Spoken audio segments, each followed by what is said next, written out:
koto te whānau o Auckland Unitarians. Tēnā koto nā manuhiri. No mai, haramai ki tēnei whare karakia a te atua. Tēnā koto, tēnā tātou katoa.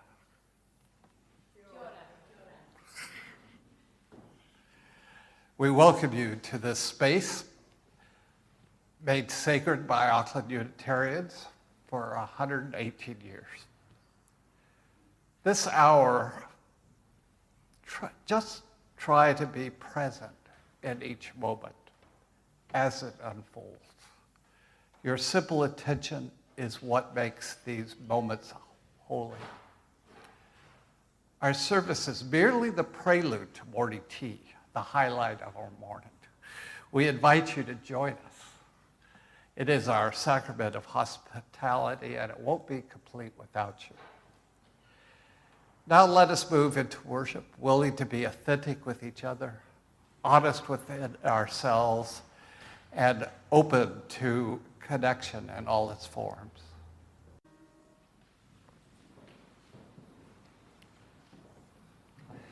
My opening words are by Loretta Williams. We bearers of the dream affirm that a new vision of hope is emerging. We pledge to work for that community in which justice will be actively present. We affirm that there is struggle yet ahead, yet we know that in the struggle is the hope for the future. We affirm that we are co-creators of the future, not passive pawns. And we stand united in affirmation of our hope and our vision of a just and inclusive society. We affirm the unity of all persons. We affirm brotherhood and sisterhood that allows us to touch upon each other's humanity. We affirm a unity that opens our eyes, ears, and hearts to see the different but common forms of oppression, suffering, and pain. Yet we are the one in the image of God, and we celebrate our hopes for human unity. Within ourselves and within the gathered community, we will discover the strength not to hide in indifference. Affirming that hope, publicly expressed, energizes and enables us to move forward. Together we pledge action to transcend barriers, be they racial, political, economic, social, or religious. We pledge to make our tomorrows become our todays.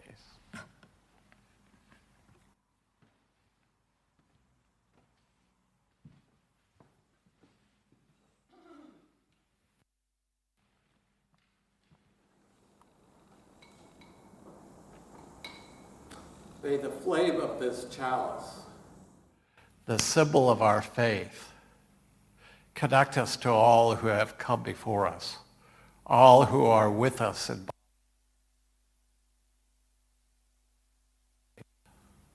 and all who are yet to come into being.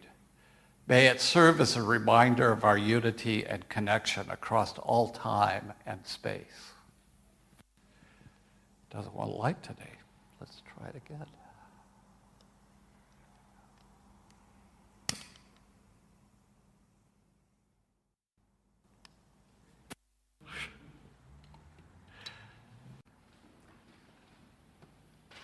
This week, a royal commission rolled out proposals to the government to change the tax structure with the goal of addressing income and wealth inequality.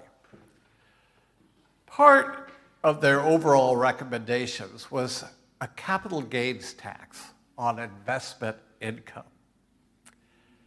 As I understand it, distinguished and varied experts in these matters don't think it would be the end of the world if unearned income was taxed at the same rate as earned income. I'm pretty sure you've heard about it. Even if you live under a rock, The sound and fury expressed in the media's megaphones has been deafening, presumably by those who have investment income and the power and privileges to have their grievances heard far and wide. That's patently obvious. I'm not a chartered accountant or a tax lawyer. I don't even have skin in the game. Only charlatans in my line of work are likely to have much in the way of investment income. I consider myself exceedingly fortunate in 2019 New Zealand to jointly own a house with Rachel and the bank. I accept that I am not the ideal person to analyze the fine print and the Commission's recommendations, but I'm as qualified as anyone to have a view of their intent. When the Commission was established, it was with the intent to begin a conversation about how tax reform might help address the staggering and growing inequality in our country. Yet Simon Bridges, leader of the opposition party, has decried it as a declaration of war against the Kiwi way of life. That's a quote. I would invite Simon to tone it down a little. Declaring a state of war right from the get-go is not generally recommended for encouraging a conversation. Besides, for my time in New Zealand, very few recommendations by royal commissions ever see the light of day in law. I suspect few, if any, of these recommendations will, by the time those with the power and privilege and access to do so have terrified everyone into believing that giving all Kiwis a fair go is a nice idea, but impractical. If that is where all this leads, it is tragic to my mind. We could be using the opportunity to remember that we might all be different in our experiences and circumstances of life, but we are all in the same boat. If those who own the boat keep pushing everyone else to the back with the motor so they can stay high and dry in the bow, it's eventually going to sink. Giving everyone teaspoons to bail it out is not going to save us. What might? Let us begin a conversation. In his little book, Being Peace, Thich Nhat Hanh, the Vietnamese Buddhist, recounts a story about a father and daughter, circus performers. The father would balance a very long bamboo pole on his forehead, and his daughter would climb to the top of the pole. People watching them would give them money to buy food to eat. One day, the father told the daughter, "My dear daughter, we have to take care of each other. You have to take care of your father, and I have to take care of you, so we will be safe. Our performance is very dangerous, because if she fell, both would not be able to earn their living. If she fell, then broke her leg, they wouldn't have anything to eat. My daughter, we have to take care of each other so we can continue to earn our living." This is the social ethic I grew up with, taking care of one another. Some call it altruism, that I am responsible for the well-being of others through my practice of kindness and generosity, that my own happiness will flow from my relationships of loving kindness with others. In a capitalist society of individual rewards and private failures, we need a sense of interdependence and mutual support.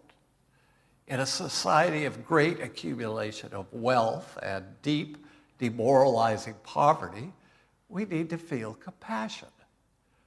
Where there is mass starvation amidst undistributed plenty, we need an ethic of generosity. Where distribution of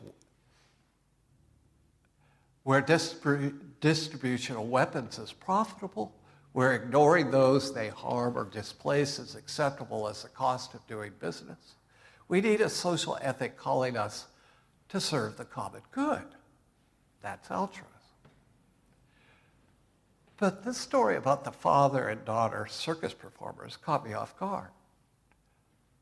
Thich Nhat Hanh writes that the daughter was very wise.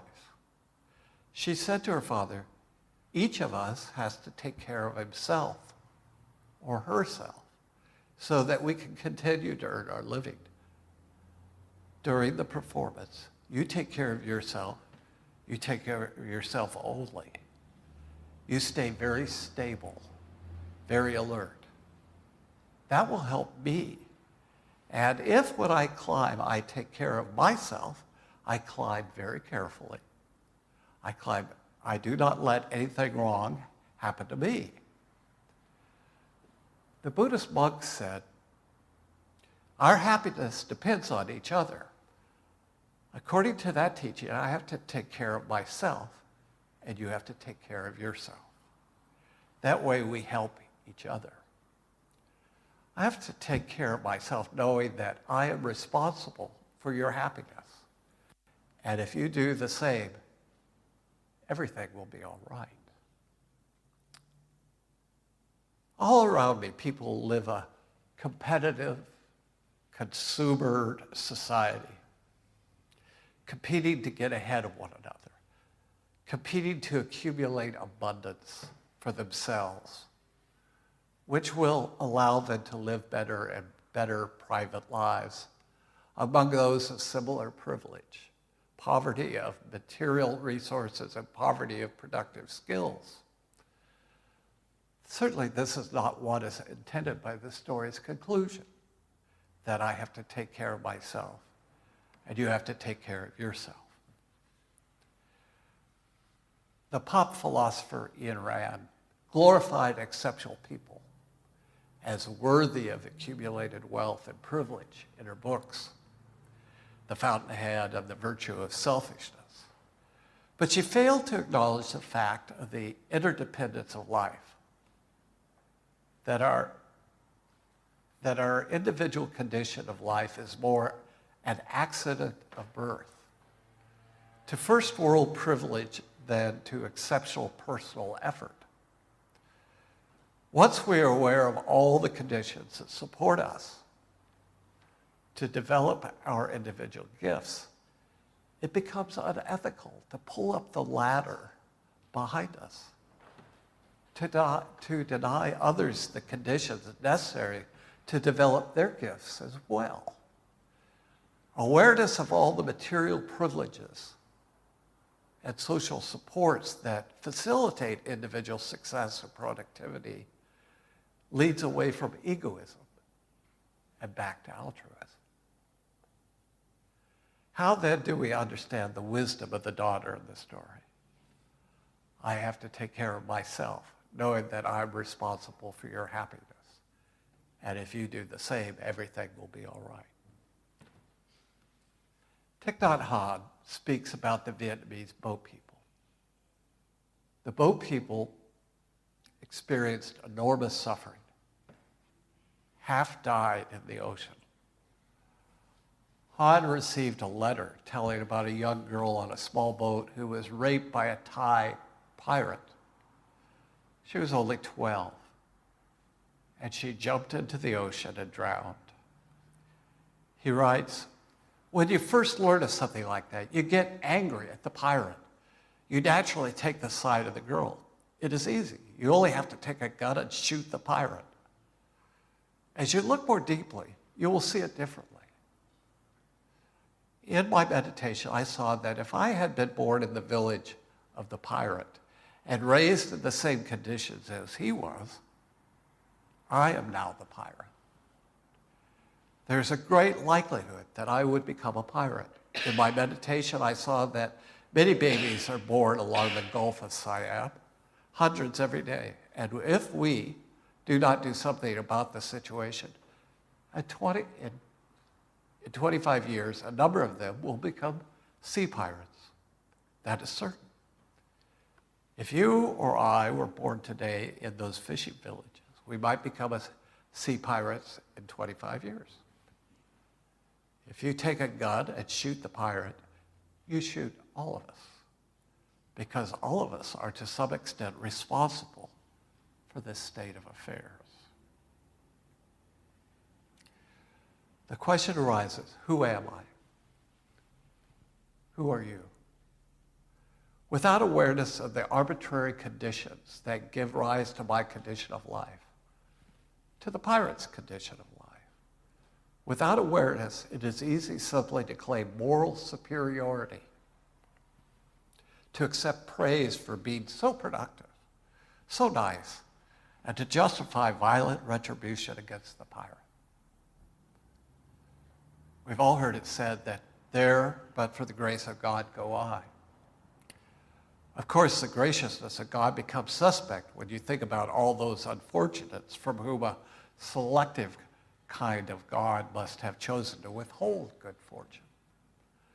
But beyond the shadow side of the story, don't miss the wisdom of the saying. The circumstances of my birth, undeserved favor, are all that separate me from the pirate. Are we able to see ourselves, not only as the 12-year-old girl, the victim, are we able to see ourselves as the pirate? Comprehend is a term which comes from the French. Com meaning to be one or together, and from prendre, meaning to take or to grasp. To comprehend is to grasp, to be grasped by our togetherness, our oneness. The Buddha said that in order to understand, you have to be one with what you want to understand. If you just look, if you look, you will see deeper than the small sense of yourself as being self-created, and see the greater connectedness, the large self. If you just look, you can empty yourself of the small, egoistic, independent self-perception and be grasped by oneness. A monk once asked whether the meditation, especially a life of meditation in a monastery, is not an escape from society. A very challenging question. The monk replied, you bring all society, all of life with you into meditation. Perhaps being self-absorbed in our individual lives is more of an escape from the reality of life, the reality of shared suffering and transient joys. Perhaps self-absorption is an escape from our interconnectedness and our mutual responsibility, an escape from being grasped by the oneness of our life, our larger self.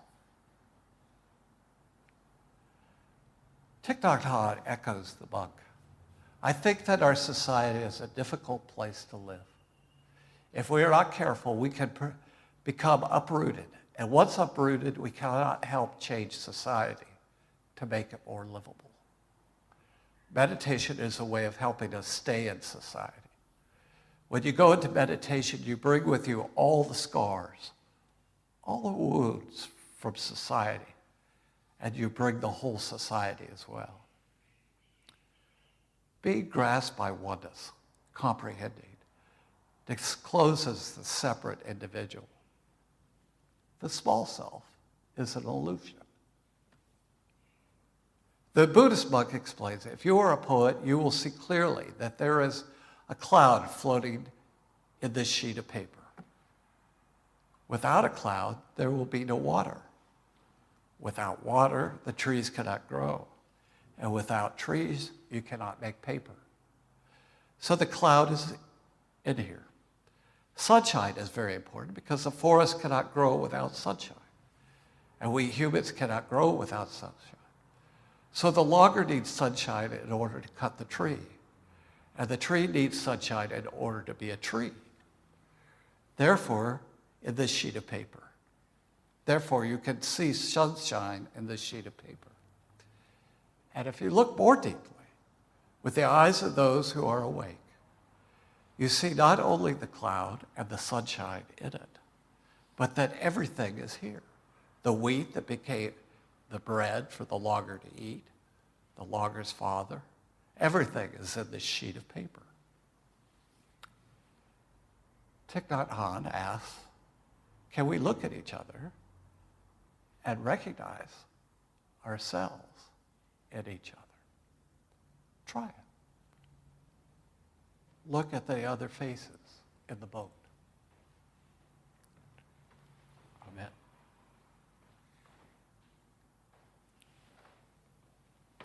For our meditation, I offer you this poem.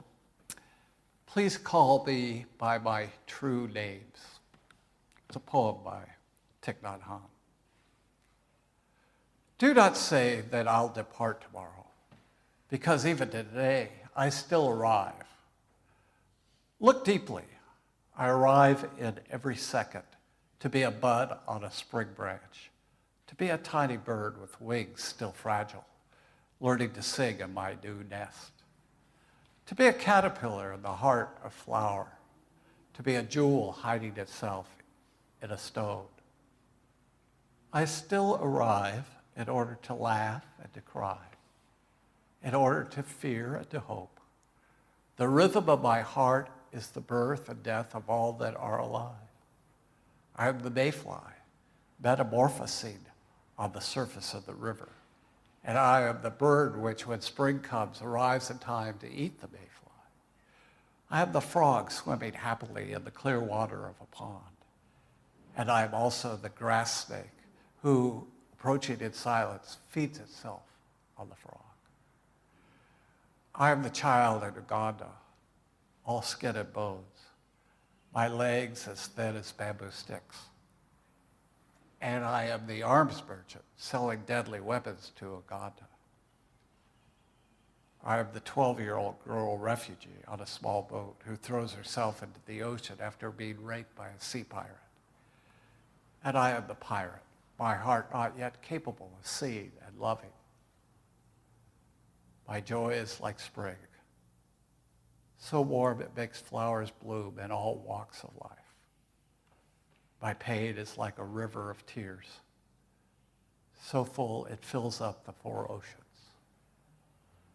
Please call me by my true names, so I could hear all my cries and my laughs at once, so I could see that my joy and pain are one.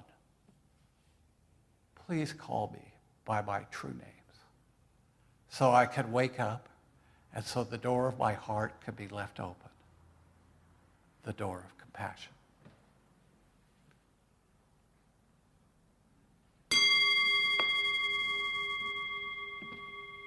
Consider all your true names.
My closing words are by Andrea Hawkins Camper. May we see all as it is, and may it all be as we see it. May we be the ones to make it as it should be. For if not us, who? If not now, when? This is answering the cry of justice with the work of peace. This is redeeming the pain of history with the great grace of wisdom. This is the work we are called to do, and this is the call we answer now, to be the barrier and the bridge, to be the living embodiment of our principles, to be about the work of building the beloved community and a people of conscience.